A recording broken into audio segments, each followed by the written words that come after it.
ना सरकार का डर है। क्रिमिनल को आप तवज्जो दीजिएगा, क्रिमिनल को आप चुनौती से घर छप्पन वाले के मुकामा में अब सभी अपराधी देश भर का मुकामा पहुंचा दीजिएगा और पब्लिक भी अपराधियों के पीछे पागलों की तरह हो करेगा। आप हमको जरा बताइए ना कि क्रिमिनल से आप समाज को कैसे बचाइए? समाज अपने जाति के क्रिमिनल को प्रोटेक्ट करती है। अब जैसे ये अपराधी होता है, कोई जात नहीं होता है। चौकीदार जी बहुत गरीब थे, उन्होंने अपने कर्तव्यों का पालन करते करते बेचारे मर गए। उनको डर नहीं हुआ कि क्रिमिनल है मार देगा, उनको लगा कि मैं पकड़ लूँगा, कानून का पालन करूँगा।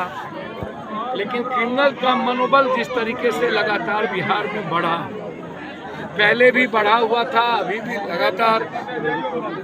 मैं बार बार कहता हूं कि सरकार का निजाम बदला, प्रशासन की मानसिकता नहीं बदली।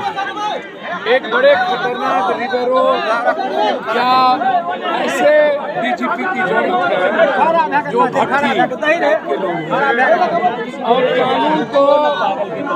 कानून को कंप्लीट रूप से फ्री देना चाहिए। शूट एंड साइड में क्रिमिनल के खिलाफ अभियान चलाने की जरूरत है।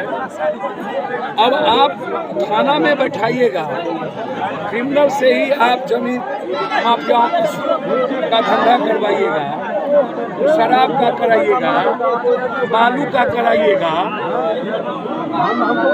अब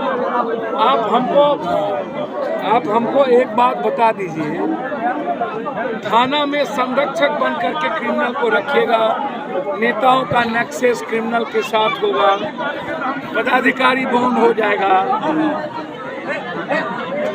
और समाज भी अपने जाति को प्रोटेक्ट करेगा क्रिमिनल।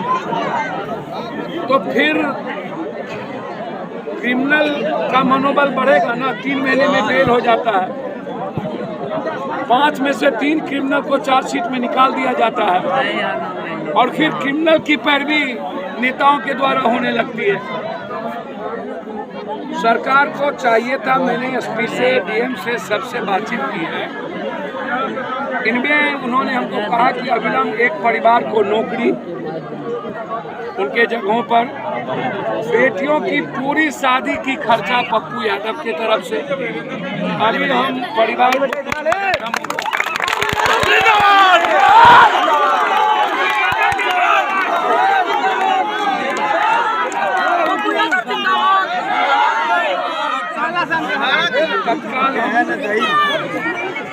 परिवार को 20,000 रुपया, ताकि तत्कालिक वो कोई चीज में दिक्कत नहीं हो। बच्ची की पूरी शादी जो भी खर्च हो, और बच्ची पढ़ी लिखी है तो हम कोशिश करेंगे कि सरकार बच्चे के साथ बच्चियों का, और 8 लाख रुपया कम से कम। कानून है, दलित के किसी लोगों की हत्या होती है तो खुद चौकीदार ही थे, इनको कम से कम 20 लाख रुपया सरकार मुआवजा दे।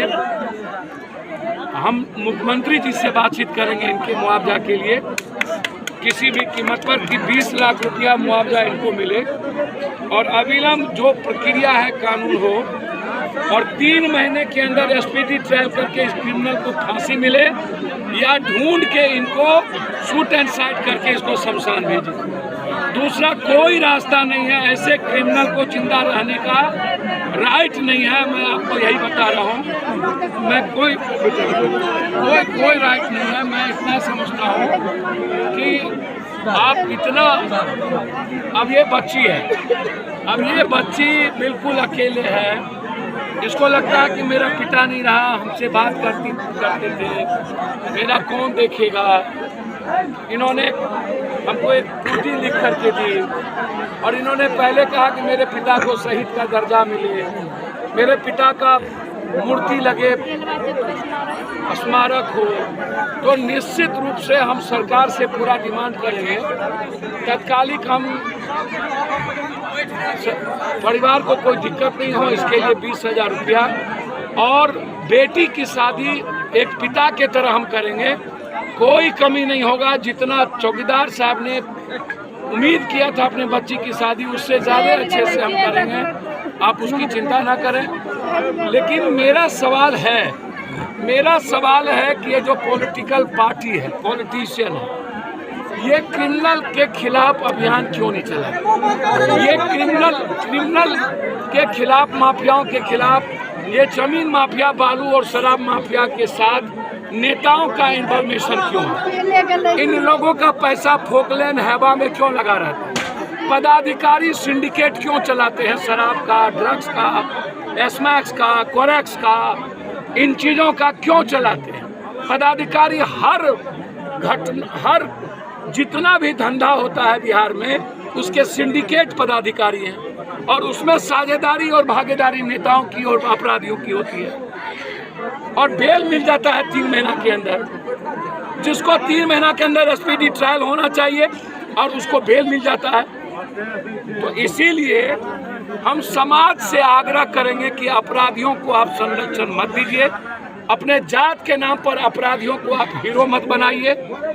और पॉलिटिकल पार्टी से आग्रह करेंगे, कोई डेवलपमेंट मत कीजिए। अभी पूरे बिहार के माफिया और अपराधियों के खिलाफ अभियान चलाइए, या तो 3 महीने के अंदर स्पीडी ट्रायल। हम डेली 20-30 हत्या, आज भी हम पटना से चले, कई घाट के बाद, कई जगहों के बाद तो हत्या में, फिर हत्या में, कल फिर 7 लोगों की मौत में बरारी में।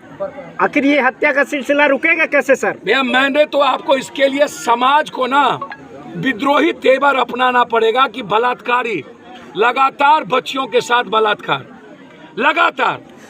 आज से 3 दिन पहले हम बेगूसराय में थे ऑनर किलिंग में, उसके पहले फिर बेगूसराय में थे बलात्कार की घटना में। लगभग बलात्कार दलित गरीबों के घर में होता है, लगभग 100 में गए तो 99-98 दलित और गरीबों के घर में बलात्कार है। अब बलात्कार करने वाले कौन है? मिडिल क्लास के ऊपर। कोरेक्स वही, एस्मैक्स वही, ड्रग्स वही, पार्टनर वही, पॉर्न वही। सोसाइटी, समाज क्यों नहीं रोकती है अपने बच्चों को इन चीज़ों के लिए, कोरेक्स के लिए, एस्मैक्स के लिए? समाज को नहीं रोकना चाहिए। समाज और सिस्टम दोनों को मिलकर काम करना पड़ेगा, तब जाके कोई चौकीदार, कोई बच्ची मासूम नहीं होगी, कोई माँ अकेला नहीं होगा और कोई बच्चा अपने बाप के बगैर रोएगा नहीं और मुस्कुरा पाएगा। एक अंतिम सवाल है सर, निहत्थे चौकीदार के लिए कोई ऐसा कानून बनना चाहिए या फिर ऐसा हो ताकि कोई हथियार मिले? देखिए, मैं एक बात आपको पहले भी कहा था, ये जो चौकीदार दफेदार की लड़ाई हम बहुत लंबे समय से लड़ रहे हैं। जो दफेदार है, आप उसको ना तो बहुत बड़े लेवल पर आप उसके लिए आप पेंशन की बात किए हैं, ना आप उसके लिए आप बहुत बड़े मुआवजे की बात किए हैं, ना आप उनको बड़े लेवल पर आपने तनख्वाह की बात की है। आप उनको अस्थायी रूप से किसी भी तरह का, आप तो वर्दी भी नहीं दे रहे थे, लड़ाई लड़के हम लोगों ने वर्दी लिया और अब वर्दी जाकर के मिली है।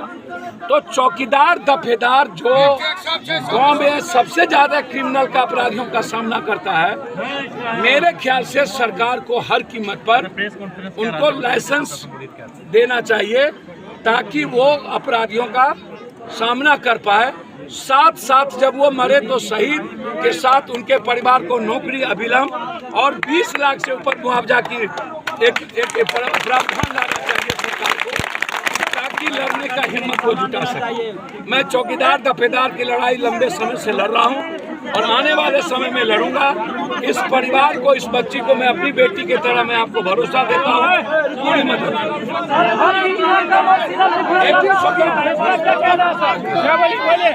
सर, फल बिकना कम और सिरप बिकना ज्यादा हो गया, इसके लिए आप कुछ नहीं कहेंगे सरकार को? ऐसा गलती क्यों? वो भी तो दवाई हुआ। अरे यार, डेली बकते हैं यार, कौन दुनिया में डेली लड़ते हैं यार। आप लोग कहिएगा ना सर, ऐसे कोई निहत्था गोली मार दिया। अरे तो अपने बाबू से पूछो ना कि कब से कह रहे हैं, कब से कह रहे हैं, लड़ते लड़ते तो थक गए।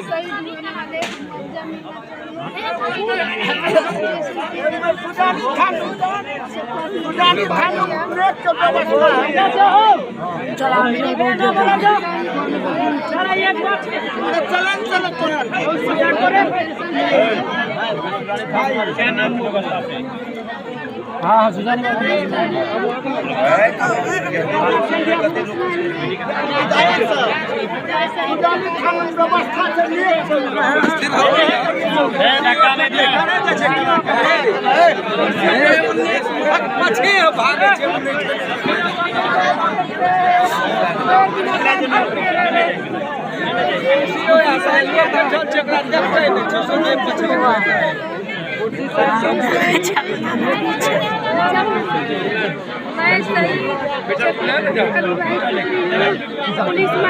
चंदा स्वरूप